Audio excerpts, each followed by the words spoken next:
Hello दोस्तों, विंचिज tutorial आप सभी विद्यार्थियों का स्वागत करता है। देखा जाए, आज हम लोग चलेंगे महात्मा गांधी यानी इंडियन सिविलाइजेशन एंड कल्चर के पहले पैराग्राफ में। कहता है, I believe that the in civilization India has evolve is not be beaten in the world. Beaten का मतलब होता है पीटना, लेकिन यहाँ पर बीटेन का मीनिंग निकलेगा पछाड़ने के सेंस में। कहा जाता है कि भारत की जो सभ्यता है इसे पूरे वर्ल्ड में पछाड़ा नहीं जा सकता है। नथिंग कैन इक्वल, और नहीं इसके बराबरी की जा सकती है। The seed sown by our ancestor, जो बीज हमारे पूर्वजों ने सिविलाइजेशन के सभ्यता का बोए हैं उसको ना ही पछाड़ा जा सकता है और ना ही इसे के इक्वल कोई हो सकता है। कोई भी सभ्यता इसके बराबरी नहीं कर सकती है। रोम वेंट, रोम चला गया। Greece share the same fate, यानी ग्रीस का भी भाग्य वही हुआ जो रोम का हुआ। The might of the Pharaohs was broken. Broken का मतलब होता है टूटना होता है। माइट का मतलब हुआ आपका सकना के सेंस में आता है या पराक्रम के सेंस में आता है। कहता है कि पैराहोप्स जो मिस्र का राजा है उसका भी वही हाल हुआ, ब्रोकन, यानी कि उसका भी सभ्यता टूट चुका था। Japan has become westernise, Japan तो पहले ही वेस्टर्नाइज हो चुका था, पश्चिमी सभ्यता को अपना चुका था। Of China nothing can be said, और चाइना के बारे में कहना ही क्या। आज भी चाइना का वही दुर्दशा है देखा जा रहा है। तो अगर कोरोना को लेकर देखा जाए तो चाइना ही उसका मुख्य सेंटर है। तो आज भी चाइना का वही हाल है, वेस्टर्नाइज कल्चर हो गया। और China nothing can be said, China के बारे में और कहाँ ही किया जाए। बट इंडिया इज स्टिल, परंतु इन सबों के बीच इंडिया अभी भी स्थिर है, शांत है, ये अपनी सभ्यता खोई नहीं है।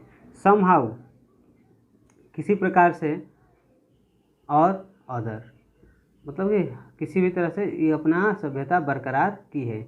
साउंड एट द फाउंडेशन, यानी कि जो हम लोग की आधारशिला है वो बहुत मजबूती से रखी गई है। The people of Europe learn their lessons from the writing of the man of Greece. Greece के लोगों के द्वारा जो लिखा गया है उससे सीख रहा है कौन? यूरोपियन। सब यूरोपियन लर्न मतलब सीखना, दियर लेसन उनके लेसनों से, from the writing of the man of Greece और Rome which exist no longer in their former glory. Glory का मतलब होता है बाबू महिमा, यश, सुंदरता, ये सब सेंस निकलता है। और फॉर्मर का मतलब होता है भूतपूर्व, यानी कि वो अपने पहले की ग्लोरी को फिर से पाने की कोशिश करता है। ठीक है, किससे सीख करके? ग्रीस और रोम सीखते हैं यूरोपियन से। European learn their lesson from the writing of the man of Greece और Europe which exist no longer in their former glory, यानी कि ये कहता है कि जो यूरोप अपना ग्लोरी खो दिया है वो ग्रीस से सीख कर पुनः उसे प्राप्त करना चाहता है। In trying to learn from them the Europeans imagine that they will avoid mistake of Greece and Rome. यहाँ से ध्यान दीजिए जाए, इन ट्राइंग यानी कि वो कोशिश करता है, टू लर्न फ्रॉम देम वो उन लोगों से सीखने की कोशिश करता है। द यूरोपियंस इमेजिन, यानी कि यूरोपियन ये अपने दिमाग में इमेजिन करते हैं, सोचते हैं, कल्पना करते हैं। They will avoid the mistake of Greece and Rome, ये सोचते हैं यूरोपियन जो ग्रीस और रोम ने मिस्टेक किया, जो गलतियाँ की उसको टाल दिया जाए।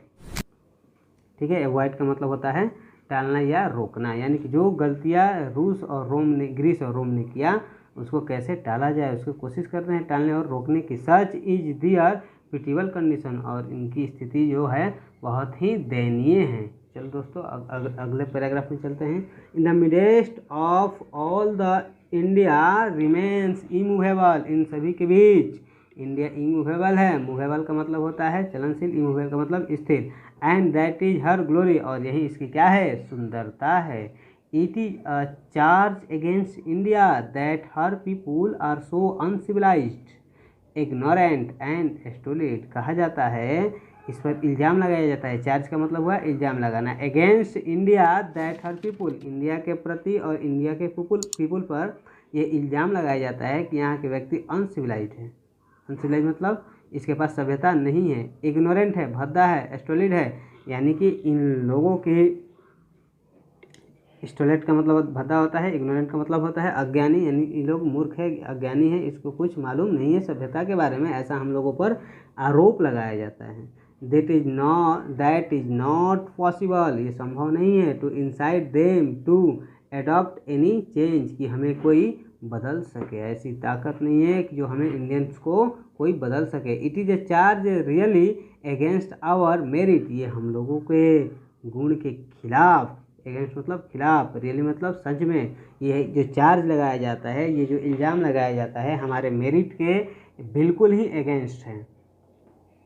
What we have tested and found true on the anvil of experience, अब कहते हैं यहाँ पर कि हम लोगों ने जिस प्रकार से लोहार भाई लोग अपने लोहा को जिस पर पीटते हैं उसको एनविल कहा जाता है, तो पीट कर चेक करते हैं, उसी के आधार पर यहाँ बताया जाता है कि हम लोगों ने वी वेयर हैव टेस्टेड, यानी कि हम लोगों ने अपना टेस्ट किया, अपने आप को जांचा और फाउंड प्राप्त किया, सत्य है क्या कि एनविल पर एक्सपीरियंस पर जाता कि हम लोग में ऐसा कोई चार्ज लगा ही नहीं सकता है, ऐसा कोई इल्ज़ाम लगा ही नहीं सकता है, क्योंकि हम लोग गलत नहीं है। वी डेयर नॉट चेंज, हमें बदलने की हिम्मत किसे, many thrust their advice, advice का मतलब होता है सलाह, ठीक है, एडवाइस का मतलब क्या हुआ, सलाह, थ्रस्ट मतलब होता है थोपना, ठीक है, देर मतलब उन लोगों द्वारा जो हम लोगों पर थोपा जाता है बहुत सारे बातों को,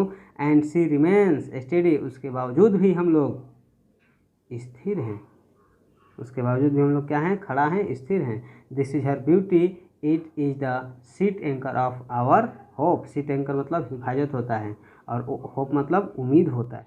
दोस्तों आज के वीडियो बस इतना ही, अगले में वीडियो में आपको पैराग्राफ 3 से और आगे लेकर के बढ़ा जाएगा। Thank you.